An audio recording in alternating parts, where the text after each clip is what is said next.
खुलुमबाय रायजोफोर आं दिनै नोंथांमोनजों नैबे आंनि आचार बानायनायखौ शेयार खालामलांगोन नायलांबाय थादो होनबा फिथाइयानो गोरलै गोरलैसोना सिनायनो नागिरा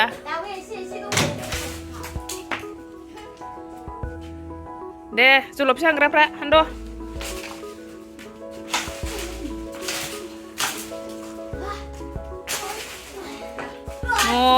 सिरियानो माथो अफाय बुखो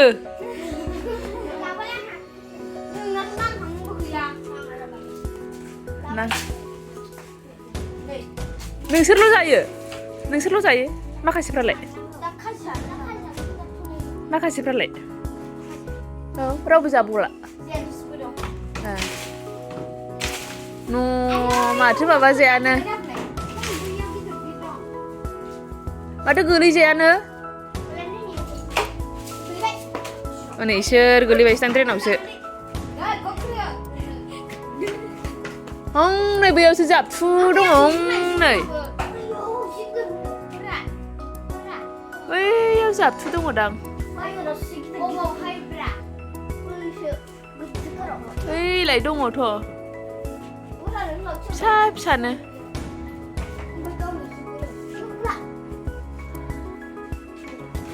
बोरोसो अफायसो लाखो नोंस्रा जानाया अफाय लाखो आंनो हानना होलांला बेल' जादो नोंसोर जादो बेखौ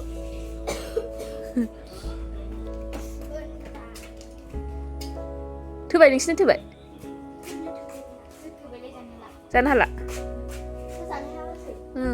दे जानो हाबा मा लांफैफिनबानो जायोना औ हानदो आंना मैया हानखानाय दं एसे सोरना गिदिर गैयाहाय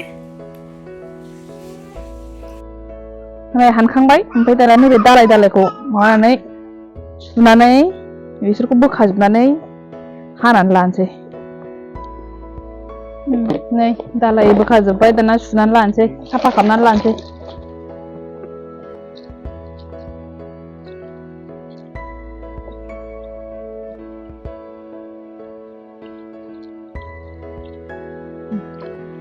साफा खालामसै बेखौ आरामनो साफा खालामनानै हानोसै औ नङा दिनैहाय हानोसै नै ओरै फारसेल' हानोसै ओरै ओमफ्राय दोनसै बिदिनो बिदि हाजोबसै गासिखौबो आंना जाबाय दा दे नायना हादो नोंबो नै हाफाग्रा लोगो आंना हानो लुबैलायथारदोंनो बेहाबो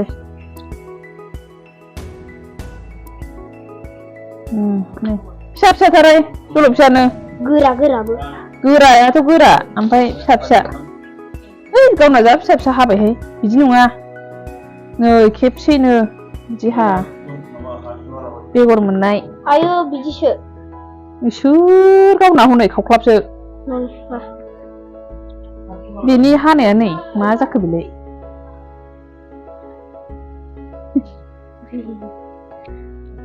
मानसियाबो दिनै माबा मोनसे बावबायहाय बियो खामानि दंमोन बेहा मा खामानि मोनलाय बाबा खिथालाय फरायनो ओमफ्राय नों बावखो ना बावफ्लाखो बावफ्लादोंसो दा बावदोंसो नंगौ मारैथो बावखोबा सानदे नालाय सानदेबा फराय बावो आरो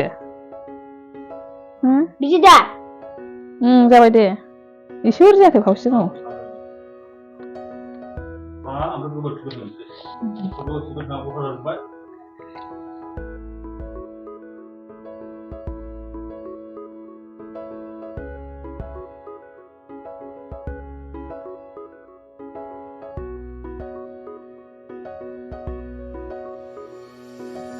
हाजोबखांबाय नै दाना बेखौ दसे 5 मिनिटसो रुनोसै नै दाना बे जलफि हानाया बे हानायखौहाय रुनोसै दसे दै होनानै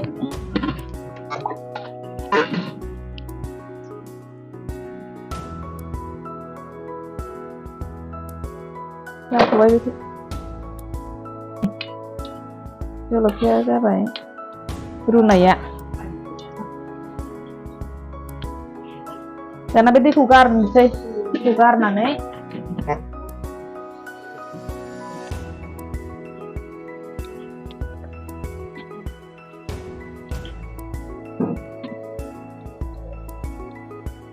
बे सान्दुं बरायाव लामनानै दोनसै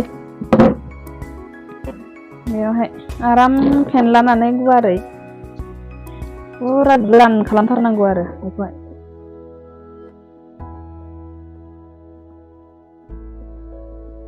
दाहाय माबायावसो बेखौ रानजोबबासो मोजां रानथायबासो एसे बेलथायबावना होनानै दा मोजां रानथायबासो मस्ला मस्लि होनानै दा सोगोन आरो थाथोंसै दा रानबाय थाथोंसै बियो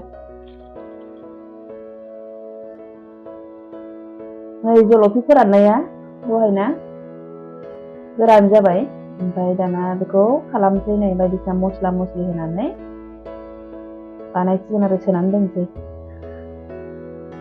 नै मा जिरा मस्ला होगोन बेयावहाय लाजोबखाबाय आङो पासफुरन दं ओमफ्रायहाय नै बे दुन्दिया गुन्द्रा ओमफ्राय बानलु गोरान एसे माबा मा होनो देखानाय ओमफ्राय नैबे जाहैबाय जिरा गथा बेखौहाय देगोन आरो ओमफ्राय नैबे बिसोर नै सामब्राम गुफुरजों बानलु गोरानजों ओमफ्राय संख्रिबो लाबाय हालदै एसे नैबे दाना पासफुरनजों बे जिरा गथाजोंखौ साराय गुदुङाव नै साराय गुदुं खालामखाबाय आङो बेवहाय होनानै देनानै लाग्रोसै एसे एवनानैहाय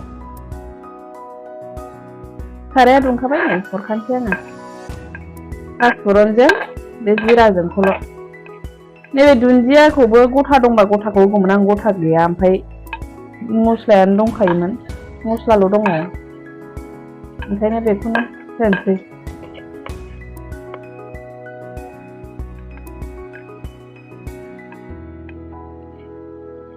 बिसोरखौ ओरैनो एवनानै थबसियाव देनोसै ग्राइन्डाराव होला बांद्राय मिस मिस खालामला एसे गथा गथा थानाय जेनेबा मस्ला फुरा गुन्द्रा खालामथायला आरो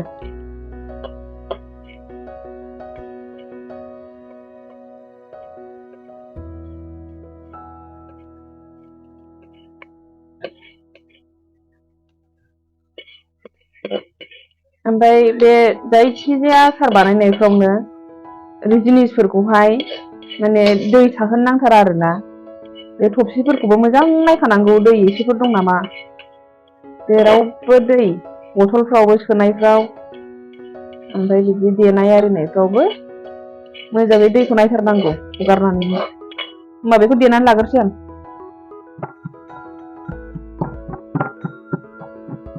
बांद्राय मिस मिस खालामला आङो बै एसे गथा गथायैनो थाथोंसै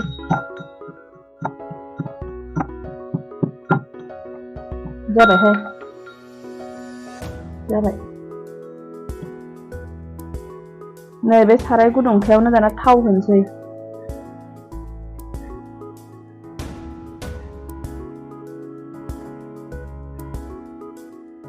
थाव होनानै हरनोसै थावा एसे दुंहांबाय हरखानोसै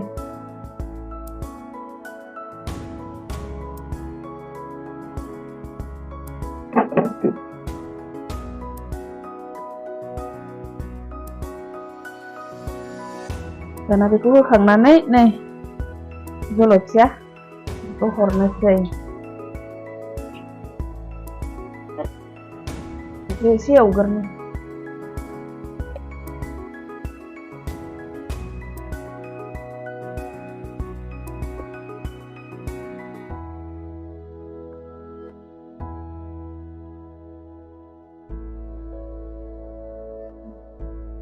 हरजोब्बाय जिनिसफोरखौबो हरनानै लाखानोसै गासिखौबो मस्लाफोरखौ गासिखौबो हरजोबसै नै दहायनि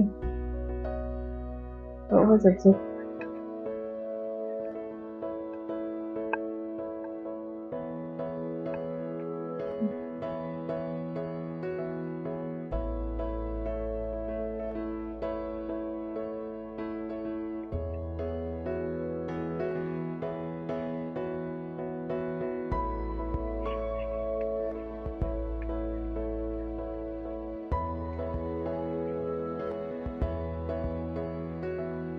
एसेल' दोनसै ओमफ्राय दा गुसु खालामनानैसो सोगोन थेमायाव।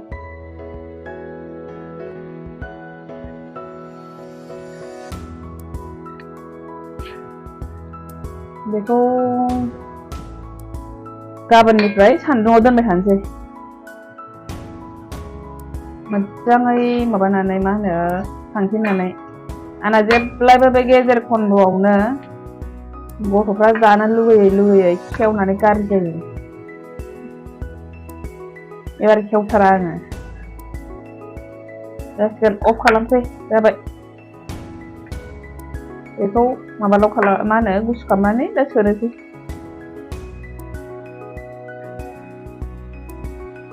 नै गुसु जाबाय सारायाव दोननाया दा। ओमफ्राय नैबे माबाखौ दुंग्राखौ बेखौहाय आङो सुनानै दोनखादोंमोन दहायनो। बेखौहाय आराम फोरानखाबाय। ओमफ्राय मोजाङै नायखाबाय आरोना गिसि दंना गैया दै दंना गैया बेखौहाय मोजां नायथारनांगौ आसार दोननायावबाथाय। एसे एनै दै थाफ्लांबाबो बोरैबा गाज्रि जागोन आरोना, गाज्रि जानायनि चान्स थाखायो। ओंखायनो जेबो दै फोनांनो नाङा जेरावबो सोनायावहाय। ओंखायनो नै मोजाङै बेयाव सोनानै लानोसै आङो।